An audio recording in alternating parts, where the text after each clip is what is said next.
বাজে রাত্রি 9:30, just office থেকে ফিরেছি। আর আজকে বোবোকে কথা দিয়েছিলাম নিয়ে ঘুরতে বেরোবো, তো তোমাদের সঙ্গে শেয়ার করছি আমরা এখন কোথায় এতটা রাত্রিরে যাচ্ছি। আমাদের কফি ডেস্টিনেশন বলা যেতে পারে। Are you happy বোবো?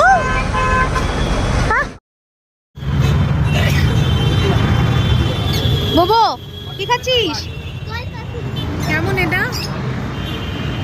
কফি খেয়েই আমরা পৌঁছে গেছি একটা দুর্দান্ত জাস্ট অপোজিটে একটা শপে। শুধুমাত্র কফি খেতে এসে এটা কেন খাওয়া হচ্ছে? হ্যাঁ প্রসেনজিৎ, এই ছিল yummy cheesy crunchy nachos with loads of cheese. আর এখানে আমরা নিয়ে নিয়েছি লাইভ কাউন্টারে তৈরি হওয়া আইসক্রিম। এইখানে এবার খাওয়া দাওয়া করে মানে ডিনার আমরা করে নিয়েছি অলমোস্ট। আমাদের সন্ধেটা লেট ইভিনিংটা হেভি কেটেছে।